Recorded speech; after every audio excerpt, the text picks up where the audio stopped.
যে নিজেকেই মুরব্বী মনে করে সে পথভ্রষ্ট হইতে তার একদিন সময় লাগবে না।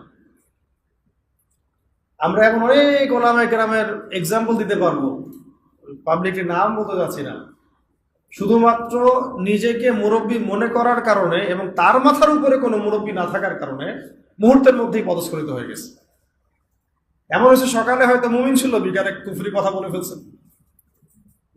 বিকালে হয়তো মুমিন ছিল, সকালবেলা উঠে মুনাফিকদের পক্ষে কথা বলে ফেলছে, ইসলাম বিপক্ষে কথা বলে ফেলছে, দালালি করে ফেলছে, কারণ মুরব্বীদের সাথে মাশওয়ারা করে নাই।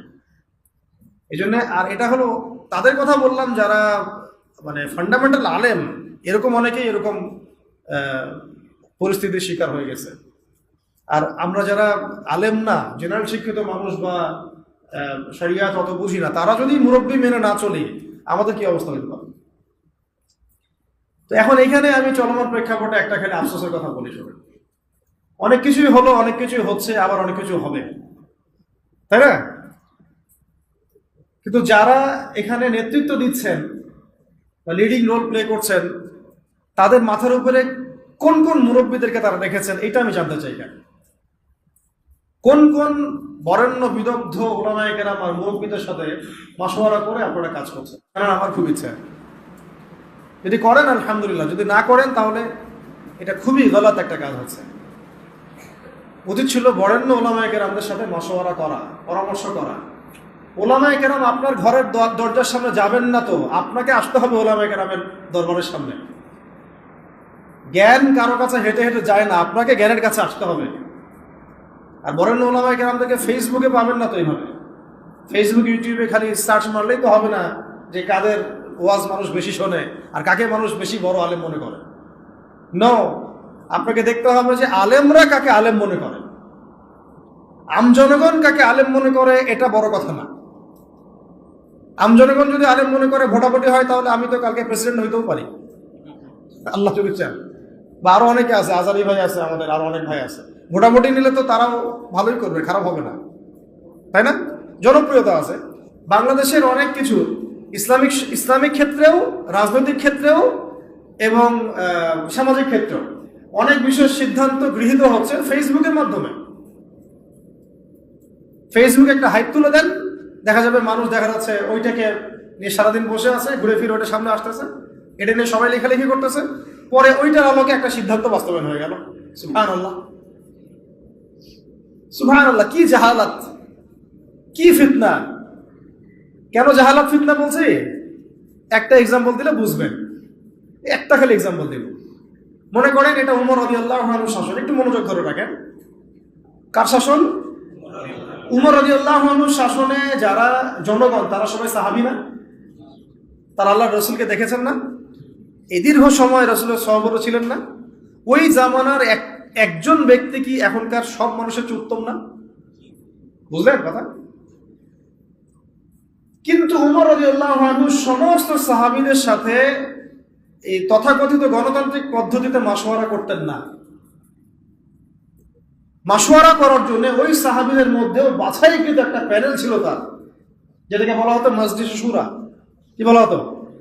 মজলিসে শুরা। তার মধ্যে বড় বড় বরেণ্য সাহাবী ছিলেন, আলী রাদিয়াল্লাহু আনহু ছিলেন, উসমান রাদিয়াল্লাহু আনহু ছিলেন, তালহা রাদিয়াল্লাহু আনহু ছিলেন, আব্দুর রহমান বিন আওফ ছিলেন রাদিয়াল্লাহু আনহু, আর কে, জুবাইর ইবনে আওয়াম রাদিয়াল্লাহু আনহু ছিলেন। এরকম প্রায় 10 জন 15 জন সাহাবীর একটা প্যানেল ছিল। দেখেন, সাহাবীদের যুগেও তিনি বাছাইকৃত মানুষদের সাথে মাশওয়ারা করে সিদ্ধান্ত নিতেন। আমি কি পয়েন্ট বুঝাতে পারছি? সাহাবীদের যুগেও তিনি বাছাইকৃত সাহাবীদের সাথে মাশওয়ারা করে সিদ্ধান্ত নিয়ে রাষ্ট্র পরিচালনা করতেন। আর আমরা ফেসবুকের হাইপ থেকে সিদ্ধান্ত নেই। ফেসবুকে কাকে মানুষ হিরো মনে করছে, কাকে, কার ভিউজ বেশি, কার ফলোয়ার্স বেশি, কে কোন হাইপে চলছে ইত্যাদি। আলহামদুলিল্লাহ মিন যালিক। এই হাইপের খপ্পরে পড়লে সবসময় সিদ্ধান্ত সঠিক হবে না, বেশিরভাগ ক্ষেত্রে ভুল হইতে পারে।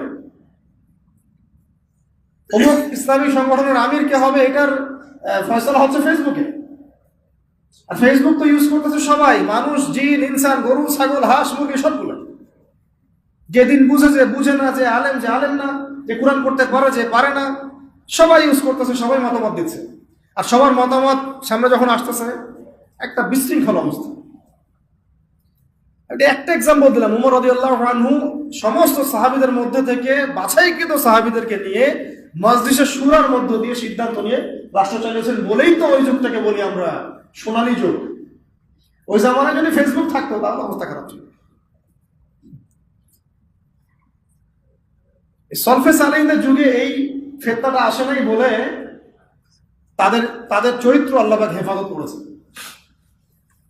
এখনকার যুগে যদি আবু হানিফা রাহিমাহুল্লাহ বয়ান করা শুরু করে, তার বয়ানের যে কত ভুল মানুষ ধরা শুরু করবে আল্লাহই ভালো জানে ফেসবুকে।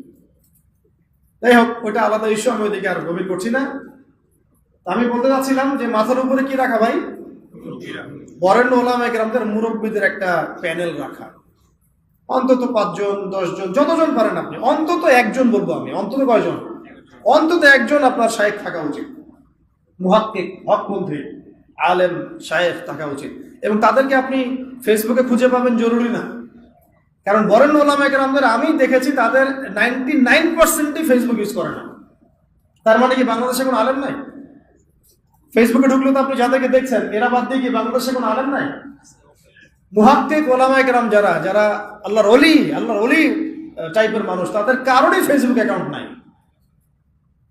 আমি কারো ফেসবুক অ্যাকাউন্ট দেখিনি তাদের। তাহলে আমরা কিসের মানদণ্ডে কি ফয়সালা করতেছি?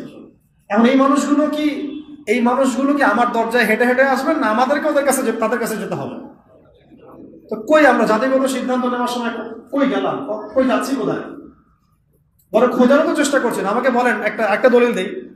ওই যে মুসা আলাইহিস সালাম যখন জানলেন যে তার চেয়ে একজন জ্ঞানী মানুষ আছে, মনে আছে? আল্লাহ পাক তাকে জানালেন যে তুমি সবচেয়ে জ্ঞানী মানুষ নও পৃথিবীতে, তোমার চেয়ে একজন জ্ঞানী মানুষ আছে, তার নাম খিজির। তার নাম কি? খিজির আলাইহিস সালাম। তো মুসা আলাইহিস সালাম কি বললেন যে তাকে আমার কাছে আল্লাহ পাঠায় দেন, তো আমি তার কাছ থেকে মশওয়ারা নেই, পরামর্শ নেই, বরং বললেন যে আল্লাহ ওয়াইজ ক্বালা মুসা লিফাতাহু লা আবরাহু হাত্তা আবলুগা মাজমাআল বাহরাইন আও আমদিয়া হুকুবা। সুবহানাল্লাহ, কি চমৎকার আয়াত, কি চমৎকার আয়াত! আমি বুঝাতে পারবো না আয়াতের ব্যাখ্যাটা আপনাদেরকে। যখন মুসা আলাইহিস সালাম জানলেন যে তার চেয়ে একজন জ্ঞানী মানুষ, মুহাক্কিক একজন মানুষ আছেন, আল্লাহর ওলি আছেন, হ্যাঁ, তখন তিনি বললেন ওয়াইজ ক্বালা মুসা বলল লিফাতাহু, তার সাথে একজন যুবক ছেলে ছিলেন, ইউশা বিন নুন। তো তাকে বললেন যে লা আবরাহু, আমরা ক্লান্ত হব না, ক্ষান্ত হব না, হাত্তা আবলুগা মাজমাআল বাহরাইন, যতক্ষণ আমরা 2 সাগরের মিলনস্থলে পৌঁছাচ্ছি, আও আমদিয়া হুকুবা, না পৌঁছাতে যদি যুগ যুগ লেগে যায় আমি হাঁটবো, তবুও আমি তাকে চাই। সুবহানাল্লাহ, সুবহানাল্লাহ। আল্লাহ পাক বলেছিলেন যে তাকে পাবা 2 সাগরের মিলনস্থলে। কোথায় পাবা? 2 সাগরের মিলনস্থলে, মাজমাউল বাহরাইন। মুসা আলাইহিস সালাম বলেন যুগ যুগ যদি হাঁটতেও হয়, হুকুবা শব্দ শোনেন নাই? 80 হুকবা জাহান্নামে থাকতে হবে নামাজ না পড়লে। হুকবা মানে একটা লম্বা সময় বোঝানো হয়। প্রয়োজনে আমি যুগ যুগ চলতে থাকবো, তবুও ওই মানুষের সহবত আমি চাই, ক্ষান্ত আমি হব না। সাথে নিলেন একজনকে, চলো। এই যে হাঁটা শুরু করলেন, চলতে কত বছর হাঁটতে হয়েছে আল্লাহ ভালো লাগে। ওই সময় তো আর ফ্লাইট ছিল না যে একেবারে ল্যান্ড করে ফেললাম। তো এখানে দেখেন একটা বিষয় খেয়াল করেন যে জ্ঞানের কাছে যেতে হয়েছে, জ্ঞান হেঁটে হেঁটে তার কাছে আসে নাই। তাই আমাদের এই খিলাফা কনসেপ্টের জন্য অবশ্যই বরেণ্য ওলামায়ে কেরামদের সহবত এবং মাথার উপরে এই মুরব্বীদের পরামর্শ মাসওয়ারা লাগবে। নিজেকে যদি মুরব্বী মনে করা শুরু করি তখন পদস্খলন হতে সময় লাগবে না। আমাদের অনেক বড় বড় ইসলামিক ব্যক্তিত্ব এবং সেলিব্রিটি এভাবে পদস্খলিত হয়ে গেছে অলরেডি, শুধু মুরব্বীদের সহবত না থাকার কারণে, নিজেকে মুরব্বী মনে করার কারণে যে আমি মুরব্বী, আমার কোনো সহবতের দরকার নেই। অথচ প্রত্যেক বরেণ্য মুরব্বীও আমরা যাদেরকে চিনি তারাও মাথার উপরে মুরব্বী রেখে চলেন। সুবহানাল্লাহ, তাদেরও মুরব্বী আছে। এটা একটা সিলসিলা সিনাই এটা চলে আসতেছে একদম সাহাবীদের যুগ থেকে, রাসূলের যুগ থেকে। তাই 5 নম্বর পয়েন্টটা হচ্ছে আমাদেরকে কি করতে হবে ভাই? ওলামায়ে কেরামের সহবত লাগবে এবং মাথার উপর মুরব্বী রাখতে হবে। কমপক্ষে কয়জন? কমপক্ষে একজন। এটা আপনি সিলেক্ট করবেন কিভাবে? ফেসবুক থেকে দেখবেন ওলামায়ে কেরামগণ কাকে বড় মুহাক্কিক আলেম মনে করেন, এইভাবে সিলেক্ট করবেন না, খুঁজে বের করবেন।